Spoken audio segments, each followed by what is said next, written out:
और मैं दावे के साथ आपके सामने कहना चाहता हूँ कि 1 इंच भी जमीन नगर पंचायत क्षेत्र की सुबोध राकेश के माध्यम से अपने या अपने किसी साथी को किसी प्रकार से भी अवैध कब्जा कराया गया हो तो किसी भी, मैं दावे के साथ कहना चाहता हूँ, कोई साबित अगर करे तो हर सजा के लिए तैयार सुबोध राकेश साहब के सामने। ये दावे के साथ हम आपसे कहना चाहते हैं। और ये भ्रष्ट लोग जो आरोप लगा रहे हैं सुबोध राकेश पर, उनके तमाम तथ्य लेकर मैं आप लोगों के सामने आया हूँ। चाहे वो इन चोरों का सरदार, ये चोर टोली का सरदार देवेंद्र अग्रवाल हो, जिसे लोग यहाँ भाषा में चोरमैन भी कहते हैं आजकल, चाहे वो अमन त्यागी हो जिसने अपने घर में नकली दवाइयों की फैक्ट्री लगाई और चलाई और गरीबों के साथ उनके जान से खिलवाड़ करने का काम किया, मौत का वो सौदागर चाहे वो हो, और चाहे ये उनका दलाल, उनका गुलाम मास्टर सतपाल, जिसकी कोई औकात नहीं है किसी के सामने खड़े होने की। ऐसे लोगों के लिए मैं कहना चाहता हूँ, उनकी हकीकत आपके सामने बताना चाहता हूँ। राजकुमार कसाना जो यहाँ पर मंडी समिति का अध्यक्ष बनाया बैठा है सरकार के माध्यम से, इन सभी लोगों की आज आपके सामने मैं पोल खोल ले आया हूँ। और रिकॉर्ड मेरे पास तथ्य हैं, सारी चीज़ें हैं कि कितने तालाबों पर देवेंद्र अग्रवाल के और उसके परिवार के कब्जे हैं, और कैसे मास्टर सत्यपाल की घरवाली के खिलाफ 420 का मुकदमा दर्ज है जिसकी जांच चल रही है, उसको राजनीतिक प्रेशर में दबाया गया है। कैसे देवेंद्र अग्रवाल की भाभी के खिलाफ, और उसका नाम भी तहरीर में है, 420 का मुकदमा दर्ज है, उसको कैसे दबाया गया है। उसकी जो जांच थाना भगवानपुर कर रहा था, कैसे उसको इनके बड़े नेताओं के संरक्षण के माध्यम से दबाया गया है। वो सारी चीज़ें मैं आप लोगों के सामने आज लेकर आया हूँ और ये तथ्यों के आधार पर आपके सामने मैं रखूँगा। बात करते हैं हम इन चोरों के। मेरा कहना इस विषय में ये है कि जब किसी की दुम पर पैर रखा जाता है ना, तो वो पलट करके जवाब देता ही देता है। क्योंकि कल आप लोगों को विदित है कि जिस प्रकार से सुबोध राकेश के द्वारा जो भगवानपुर नगर पंचायत आज भ्रष्टाचार का अड्डा बन चुका है, जिसमें लाखों रुपए का भ्रष्टाचार, करोड़ों रुपए का भ्रष्टाचार हुआ है, वो कई तरीके से 5 दुकानें बना दी आपने। और आपने अपने कार्यकाल में आप मीडिया के माध्यम से आपने एक्सेप्ट भी कर लिया। कमाल की बात है, आपने एक्सेप्ट ये कर लिया कि वो मेरे से पहले बनी हुई थी। आपने क्या किया, उसमें FIR दर्ज कराई। अगर आपके घर की ज़मीन पर कोई कब्जा अवैध रूप से कर लेता तो क्या आप केवल एक शिकायती पत्र देकर, आपके द्वारा जिस प्रकार से वहाँ की जनता के द्वारा बताया गया कि 15-15 लाख रुपए लेकर के वहाँ पर जो ग्राम पंचायत की ज़मीन थी उसकी बंदर बांट करी गई, उसका आपको हिसाब देना पड़ेगा। ये जनता की गाड़ी कमाई का पैसा है। ये इस तरीके से जो पुरानी आदत, बोया पेड़ बबूल का तो आम कहाँ से होए। जब आप पूरी तरीके से भ्रष्टाचार में लिप्त हो, चाहे BD इंटर कॉलेज का मामला हो, भाई रात को 12 बजे कौन इस्तीफा दे करके जाता है? ऐसी क्या समस्या थी? माननीय उच्च न्यायालय के आदेश पर आपके खिलाफ मुकदमा दर्ज हो गया और आप लोगों को दोगला बताते हो, आप लोगों को चोर बताते हो। अगर मेरे भाई का या मेरे किसी भी परिवार के सदस्य का नकली दवाई के उसमें कोई भी मामला है तो उसकी जांच होनी निष्पक्ष रूप से। उसके जितने भी सबूत थे वो राजनीतिक षड्यंत्र के तहत एक मुकदमा था जिसका विषय उस समय रखा गया, और रखने के बाद में वो सारी अच्छी तरीके से जो FIR जिन्होंने की थी वो खुद उस चीज़ को एक्सेप्ट किया कि हाँ हमारे से गलती हुई। और मेरे भाई के, मैं बिल्कुल कतई किसी तरीके का पक्षधर नहीं हूँ। अगर मेरा सगा भाई भी है तो उसके खिलाफ भी कार्रवाई होनी चाहिए, न्याय मिलना, भ्रष्टाचार की बिल्कुल कतई। लेकिन आप दोगला बोलते हो। दोगले का मतलब क्या होता है? दोगले का मतलब ये होता है कि जो अपने भाई के स्वर्गवासी हो जाने के बाद अपनी भाभी का ना हुआ हो, उसके छोटे छोटे बच्चों का ना हुआ हो, वो जनता का हो जाएगा। वो व्यक्ति जनता का हो जाएगा। और आप मेरे परिवार के ऊपर, मेरे परिवार से मेरे दादाजी हाई कोर्ट के जज रहे, 10 जिलों के डिस्ट्रिक्ट जज रहे। मेरे बाबा 1952 का पहला जो आम चुनाव था वो जनसंघ के टिकट पर चुनाव लड़े 1952 के। मैं आपके इसके माध्यम से बताना चाह रहा हूं। और आपके परिवार के बारे, आप 2011 में मीडिया के माध्यम से एक्सेप्ट कर रहे कि मेरा परिवार BPL धारक था। आज आपके पास कौन सी सोने की छड़ी आ गई आपके हाथ में जो, और हमारा क्या था या क्या नहीं था। 1960 में जब जमींदारा खात्मा हुआ तो 2700 बीघे जमीन थी मेरे परिवार के पास में, 2700 बीघे जमीन, 2 इंटर कॉलेज।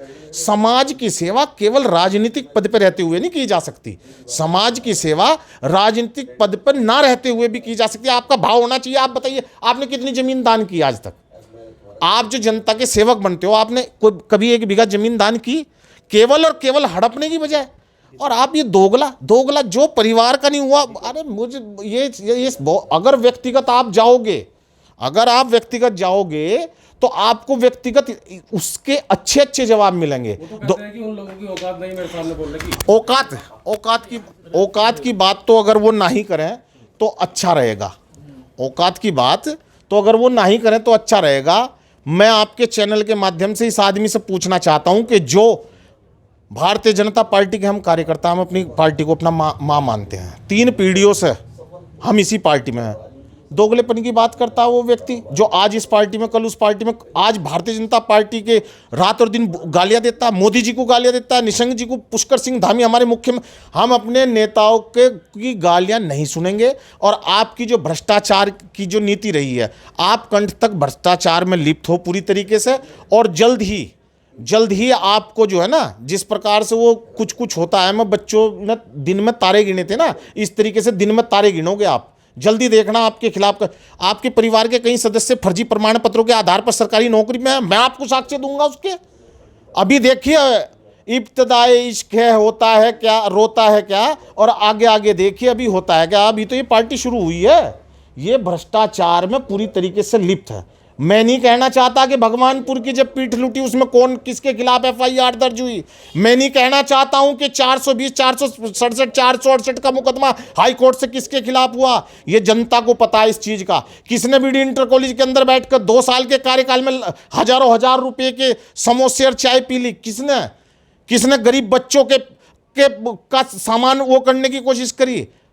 5 साल में 10वीं करने वाला व्यक्ति अगर मेरे ऊपर आरोप लगाता हो, मैं पोस्ट ग्रेजुएट हूँ 5 साल में, और मैं चैलेंज करता हूँ आपके इस मीडिया के माध्यम से कि जिस पार्टी में वो है ना, उनका सिंबल जो है हाथी है, और हाथी को इंग्लिश में एलिफेंट बोलते हैं। अगर वो आदमी एलिफेंट की स्पेलिंग सुना देना तो मैं राजनीति करनी छोड़ दूंगा। वो हर बात देवेंद्र अग्रवाल की। साथियों, ये आदमी यहाँ पर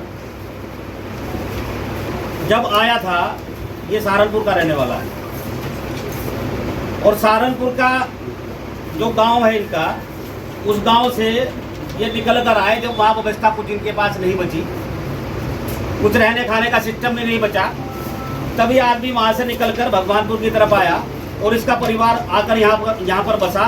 और यहाँ पर बसने के बाद इसने जिस प्रकार से अवैध कब्जे यहाँ पर किए हैं भगवानपुर में, अपने उस कार्यकाल में जब यहाँ पर ये 5 साल के लिए प्रधान चुना गया था, उस कार्यकाल में इस आदमी ने कितने अवैध कब्जे यहाँ पर किए हैं, वो सारे तथ्यों के आधार पर आपके सामने हम रखेंगे। ये देवेंद्र अग्रवाल की हम बात आपके सामने करना चाहते हैं। जब वो व्यक्ति यहाँ पर अपने परिवार के साथ आया तो उसके पास देवेंद्र अग्रवाल नाम का एक भूमाफिया है।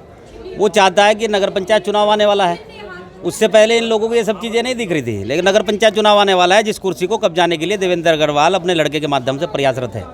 मैं ये कहना चाहता हूँ, मात्र इसी चीज़ का खेल है कि ये लोग चाहते हैं कि किसी तरह हर चीज़ पर कब्जा इनका रहे और ये लूट मचाए पूरी तरह खुलेआम करते रहें।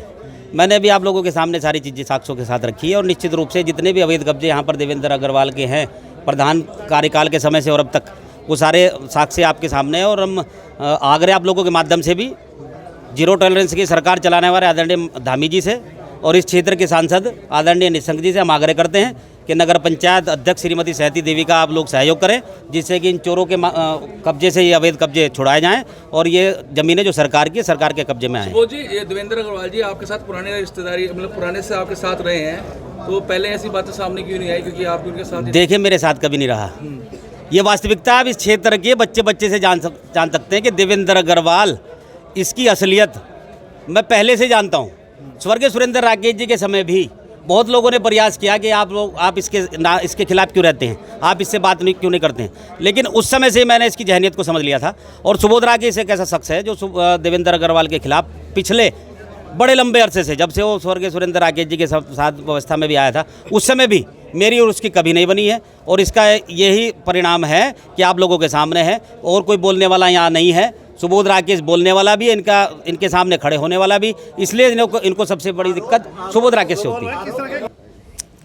कोई क्या कह रहा है, इस बात से मेरा क्या मतलब है? कोई बात बताओ कि क्या भ्रष्टाचार के आरोप उसने कहाँ लगाए हैं? आपको भूमाफिया बताया गया है। भूमाफिया बिल्कुल गलत। बिल्कुल गलत।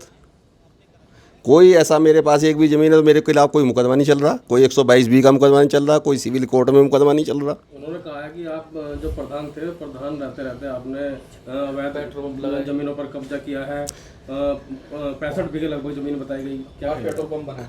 मेरे पास कोई भी ज़मीन अवैध नहीं है। अगर मेरे पास कोई मुकदमा न न्यायालय में कोई विचाराधीन है, न कोई मेरे पास मुकदमा चला मेरे खिलाफ।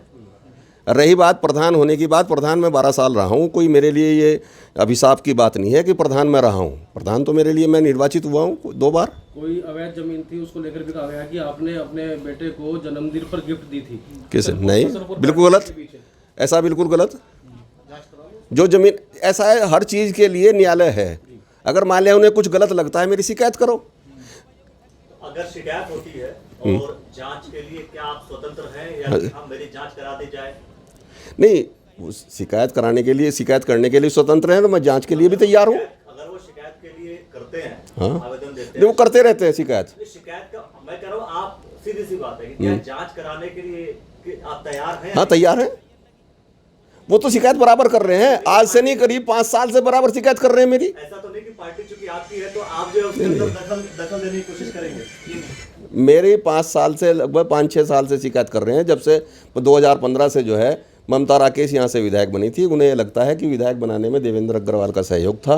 मुझे इन्होंने विधायक नहीं बनने दिया। जब से मेरी वो शिकायत करते हैं बराबर। वो तो कहते हैं कि संपत्ति इतनी कहाँ से आई आपके पास, जब आप तो वहाँ से सहारनपुर के रहने वाले हैं और यहाँ पर सहारनपुर हमारे बड़े 1952 में यहाँ आ गए थे भगवानपुर में। हम शेखपुरा कदीम के रहने वाले हैं और वहाँ हमारा जमींदारा था। अब ये कहना बिल्कुल लग जी, क्या नाम, लोग बाग कहीं के कहीं बसे हैं जा करके। कुछ लोग रुड़की में आए हैं, कुछ लोग हरिद्वार में गए हैं, कुछ लोग हरियाणा के थे यहाँ आ गए हैं, कुछ मुजफ्फरनगर चले गए हैं। जिसका जहाँ रोजगार उसे मिला वो वहाँ चला गया। तो आप उनके आरोपों को खारिज करते हैं? बिल्कुल खारिज। चेयरमैन साहब, चुनाव की तैयारी कर रहे हैं? मैं तैयारी नहीं कर रहा हूँ। चुनाव लड़ेंगे आप? नहीं, अगर पार्टी ने टिकट दिया तो मेरा लड़का लड़ेगा। अच्छा, कभी आपके साथ सुबोध राकेश जी रहे हैं? तो हो सकता है कि आप अपने लड़के को तैयारी करवा रहे हो, इस वजह से आप सारे आरोप लगा रहे हैं। ऐसा कहना बिल्कुल गलत है। मैं पहले से ही 12 साल प्रधान रह चुका हूँ यहाँ पे। मुझे तैयारी की जरूरत ही नहीं है।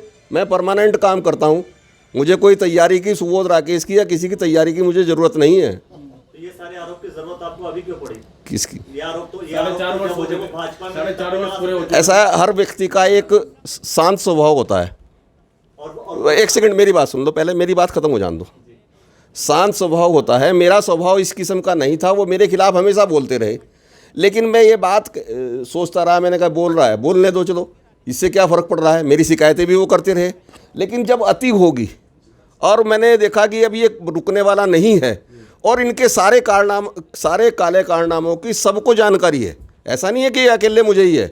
मकानों में इन्होंने पैसे लिए हैं और क्या नाम जो है शौचालय में इन्होंने पैसे लिए हैं। राजकीय कन्या जूनियर हाई स्कूल के पीछे 5 दुकानें बनाई, उसमें इन्होंने पैसे लिए हैं। तो ये सबको विदित है। ऐसा नहीं कह रहे कि आपने अपनी जब कार्यकाल आपके पास था नगर पंचायत, तो आपने फर्जी सिग्नेचर करके बहुत घपले करे हैं वहाँ पर।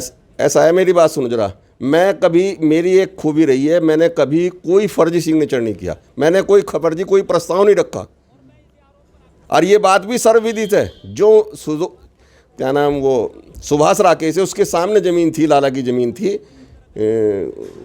प्रेमचंद अग्रवाल की, यहाँ नंबरदार थे हमारे यहाँ भगवानपुर में। उनकी ज़मीन पे इन्होंने खुद कब्जा किया। दो जो सबूत दिखा रहे थे आज पत्रकार वार्ता में सब पत्रकारों को, क्या झूठ है कि इस तरह के फर्जी कागजात वो लेके बता रहे कि आपके पास? ऐसा है, किसी चीज़ को फर्जी बता दो चाहे असली बता दो, तो उनके कागज़ हैं, मेरे कागज़ तो नहीं है। या मेरे पास कागज़ दे दिए उन्होंने मुझे, या मैंने उन्हें दिए हैं दस्तखत करके, ये मेरे कागज़ हैं। ये तो आपकी अच्छी खासी उनके साथ बातचीत थी, सब कुछ था, उनके बड़े भाई साहब, तो बिगड़ने का क्या कारण? बिगड़ने का असली कारण यह है कि 2015 में जो है यहाँ से ममता राकेश चुनाव लड़ी। ये भी चुनाव लड़ना चाहते थे विधायकी का। उनके दिमाग में ये बात है कि ये देवेंद्र राकेश ने जो है, सुरेंद्र राकेश की पत्नी को जो है, ये देवेंद्र अग्रवाल ने चुनाव लड़ाने का काम किया है।